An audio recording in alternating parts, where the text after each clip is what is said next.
Welcome to Sustainable Packaging with Cory Connors, presented by Atlantic Packaging. I'm your host, Cory Connors. In today's episode, I connected with Chief Impact Officer and author Lindsay Dahl from Ritual. Lindsay's book is called Cleaning House: The Fight to Rid Our Homes of Toxic Chemicals. We spend time talking about the book and how they are using sustainable packaging at Ritual. I'd also like to thank our sponsors, Specrite and Lorax EPI. We couldn't do this show without them. Welcome to Sustainable Packaging. I'm so excited for today's guest. We're talking about the fight to rid our homes of toxic chemicals. Lindsay Dahl, author, CIO, welcome to the show. Thanks for having me. I was really impressed with your book, and I want to talk to you about all of that and your company that you run. But before we get into all of that information, can you tell us about your background and how you got so interested in this kind of fight, as you put it? Sure. Yeah, I've spent the last 20 years working on toxic chemical pollution in our air and our water and our products. And so that also includes packaging, as you well know. And the goal for me across a lot of different roles has been, how do we push companies, or now within companies that I'm working, make better decisions that help start to move our consumer economy away from some of these toxic chemicals? And second, how do we use the power of policy as a way to help shift the market away from toxic chemicals, including outright bans on certain toxic chemicals, either within packaging or within the products themselves? That's great. There has been some exciting law changes recently about dyes and chemicals and food and in cleaners and things like that. So that's great to hear that you're a part of that. You're the Chief Impact Officer for Ritual. What is the company all about?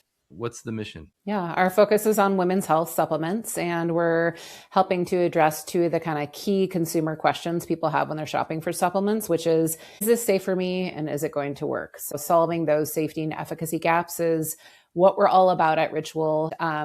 My role as Chief Impact Officer is I get to lead a lot of the fun work that we're known for, like our ingredient traceability. So we launched almost 9 years ago, and we publicly share all of our suppliers' names and the final place of manufacturing on our website for everyone to see, stuff that people thought was crazy to do when we first launched and is still unprecedented in the industry. And I get to oversee our sustainability, including packaging, our advocacy work, our brand, PR, marketing. And so how we tell the stories of the hard work we do to the consumer for a category, supplements, that really has a high level of skepticism, and for a good reason. And so we're the kind of brand that wants to show people the receipts of what we do and those proof points, and then they can decide if we're the right brand for them. That's excellent.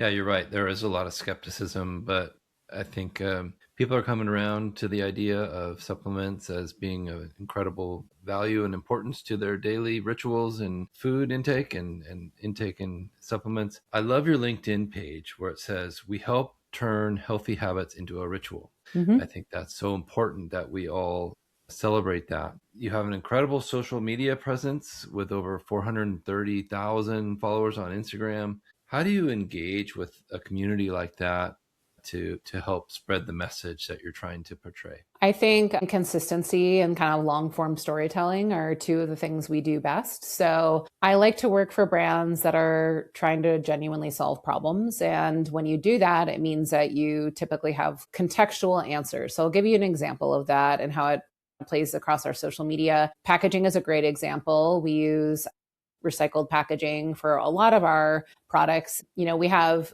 a lot of questions that were coming in of like, hey, why aren't you using glass? And so instead of just defending, recycled packaging without any sort of context, we were like, we're actually going to, across social media comments, from direct inquiries, and then through these different levers we have as a business, we're actually going to lean in and talk about the really hard and complicated decision of is this going to be curbside recyclable? What's the weight and the carbon impacts? Because we do life cycle assessments for all of our packaging, and showing people the comparison of carbon, because we also have climate goals as a company, and just how it's actually not easy to find the perfect solution while still giving people confidence in our diligence and rigor around the recycled packaging that we do source. That goes against every marketer's playbook where it's less information, always have the posture of we're perfect, all that kind of stuff. We've actually just thrown that toolbook.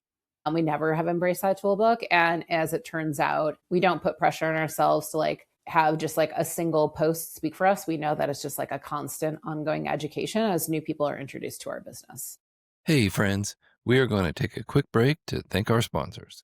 Please be sure to support them. Are you shipping with recycled corrugated? Think outside the box with 3M tape. 3M packaging tape can help you overcome your recycled corrugated challenges with confidence, making sure your boxes are sealed securely the first time, reducing downtime, and providing consistent performance. With 3M as your partner, you can maintain productivity, achieve cost savings, and turn packaging problems into sealing success. When you use recycled corrugated shipping boxes, think 3M packaging tape. Sustainability starts long before a product hits the shelf. It starts with the spec. That's why brands choose SpecRite, the leader in intelligent specification data management and modern product lifecycle management. SpecRite turns siloed packaging and product data into connected, reliable intelligence so AI can identify waste, optimize materials, streamline supplier collaboration, and accelerate sustainable product design. If you're trying to reduce packaging complexity or meet evolving regulations, it's time for a spec-first approach. SpecRite, the intelligent foundation for every product. Discover more at specrite.com. This episode is sponsored by Lorax EPI, global leader in environmental compliance and sustainability solutions. Lorax EPI empowers businesses to reduce their environmental impact and transition towards sustainable models through innovative software and expert consultancy. Their Envy platform supports EPR reporting, environmental taxes, and voluntary commitments while providing data-driven insights to set ambitious goals and track progress. With tailored strategies and a commitment to transparency, Lorax EPI turns compliance into a competitive advantage. Learn more at loraxcompliance.com. That's how it should be. Yeah, we should be honest and we should tell the truth. And it's so refreshing to hear that answer from you and from a large brand like yourself. It's frustrating to hear the constant perfection from other people.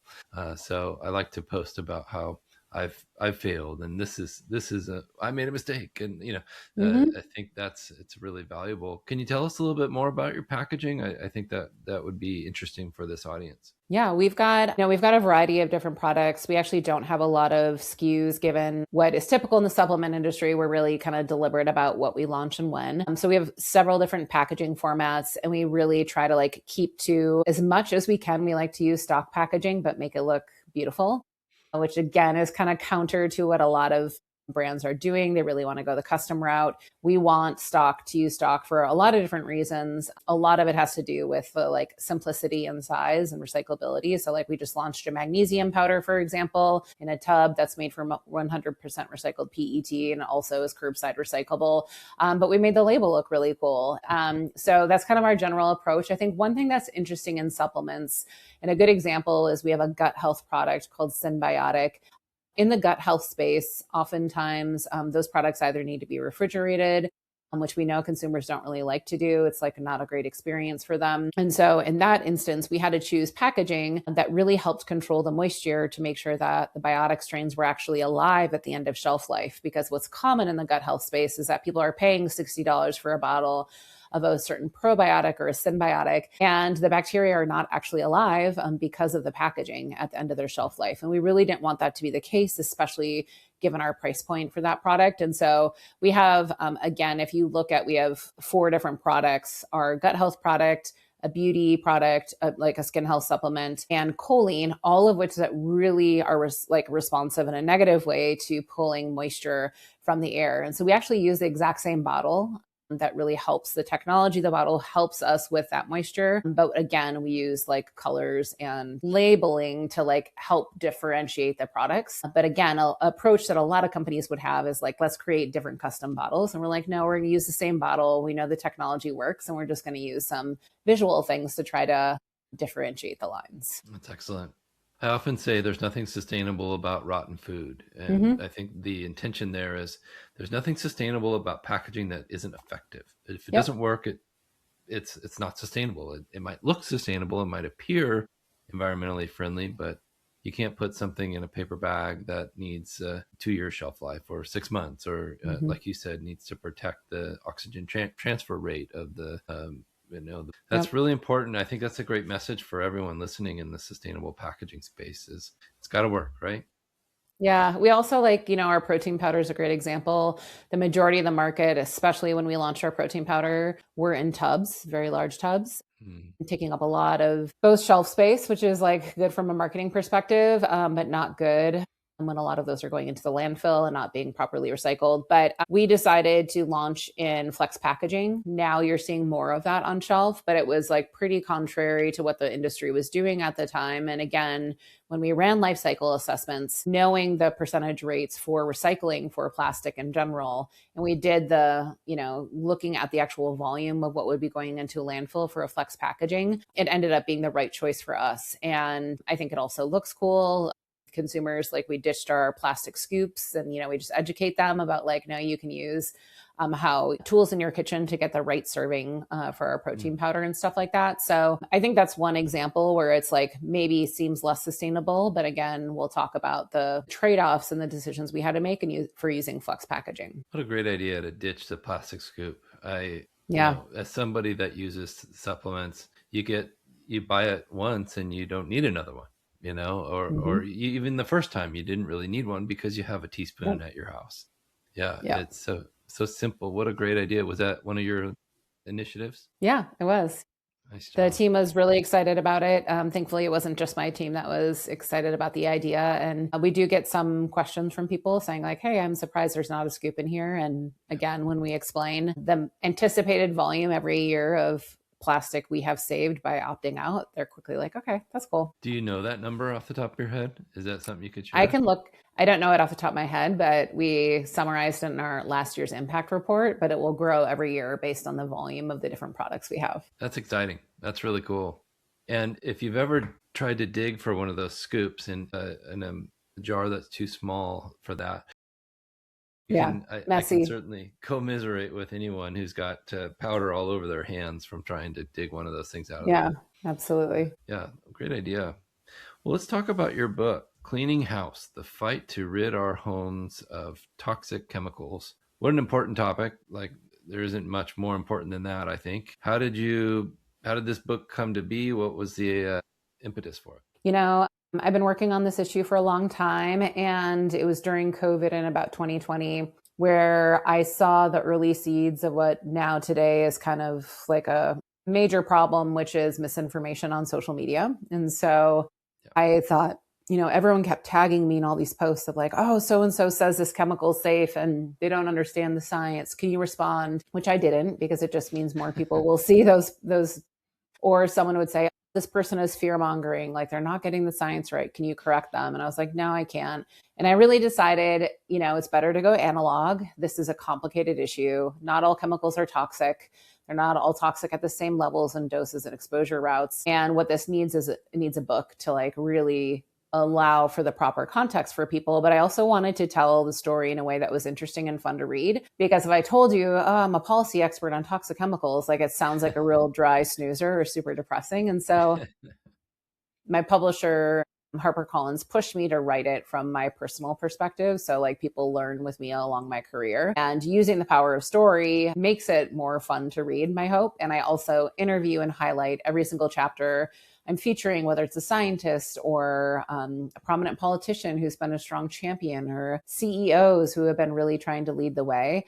So I want people to meet all these kind of unknown heroes that are working really to help fight for toxic chemicals to get out of our homes, workplaces, water, and air.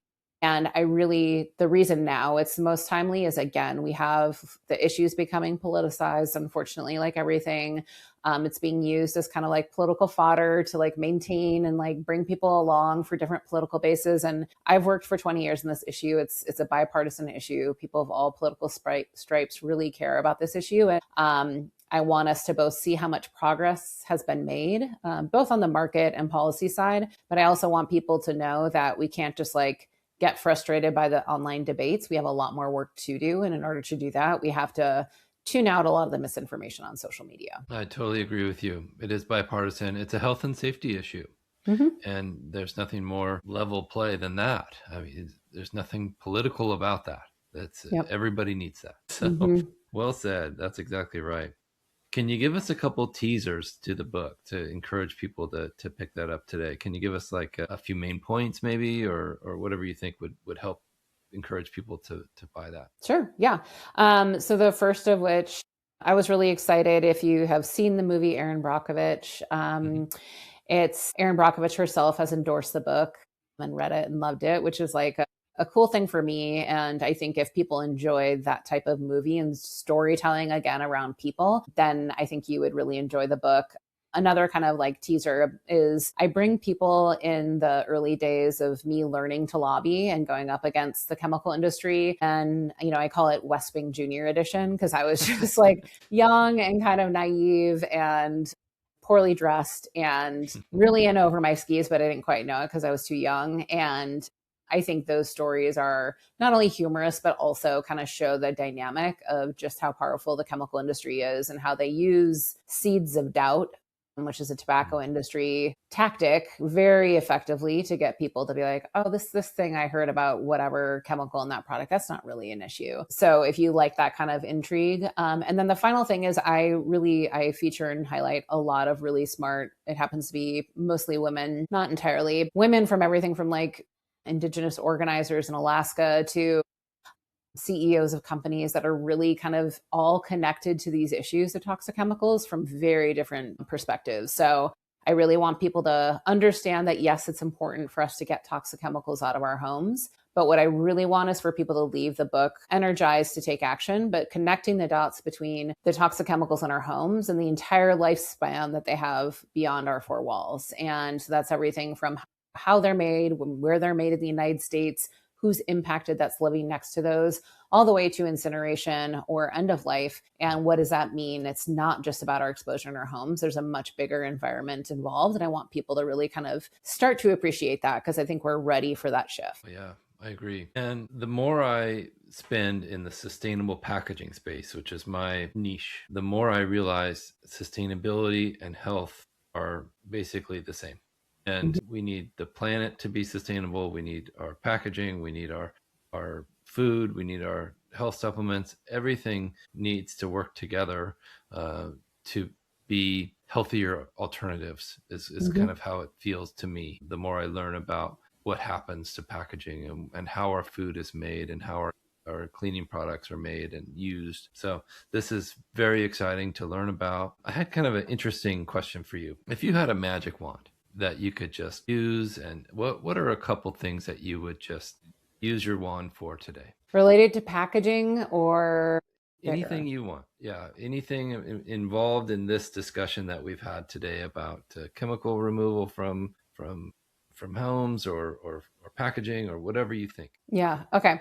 Mine are going to really span for you. I'm going to keep you on your toes. The first of which is I would get rid of all social media. It's a controversial thing to say. Yes, there's a lot of benefits to it. But I wrote a book about toxic chemical pollution, and I end up talking about how the most toxic thing in our homes is social media. It's not only toxic for this issue and misinformation, deteriorating our ability to have conversations with people that are different than us. It's eroding our democracy. I really think social media, I would wave the wand and have that go away. The second is that I would love to fix the inherent flaws with our current recycling infrastructure in a way that would help respond to and help make it easier for companies to make decisions around what truly is sustainable and what that means for the overall recycling infrastructure. And then the third is I would love for people to really make the connection, as I previously mentioned, between chemicals in our products and the much longer lifespan that they have, where they're made, who, including workers and communities living next to those facilities that have a greater impact, to help kind of make sure people understand and appreciate the social justice intersections when we're talking about product safety or packaging. There's a lot of communities that are deeply impacted well beyond any sort of consumer exposure. Yeah, that's an excellent point. We've talked about that in the past on the show about Cancer Alley, Mhm. and just these different communities that have been absolutely devastated by production of harsh chemicals and things Mhm. like that. So I commend you on that. And I love the ideas. I agree with you on most of those points. I think social media can be used positively, but Mhm. it also can be very negative to a lot of Yep. us. And so well said. Great points. Let's talk a little bit about how to buy your book and how to get a hold of your company and buy those products. Yeah, thank you. You can purchase our products at ritual.com. We sell in a lot of different retailers as well, Target, Amazon, Walmart. And I also, you can purchase my book anywhere books are sold. I always love for people to support their local independent bookstore if they can. If not, bookshop.org is a good way to support local while still ordering online, but it is available on Amazon and Barnes and Noble, all those good places. And if people read it and like it, please leave a review because reviews really matter for a first time author like myself. And you can reach out to me. I'm available on LinkedIn to anyone who wants to have a conversation. That's great. One of my first customers 20 something years ago was Powell's Books. And Mm-hmm. in Oregon here where I live, Yeah. they're the largest independent bookseller. And so I totally agree with you. Those independent bookstores are such a neat place to be. Yep. And if you ever have an extra Saturday, just go into a Powell's Books or an independent bookstore and just walk around, and you'll learn something about something. I promise. Yeah. Anything else you wanted to say, Lindsay, before we finish up? No, just thanks for having me on. It's my honor and privilege to get to have you on. I really appreciate what you're doing and can't wait to support this. So thanks again and have a great day. Thank you.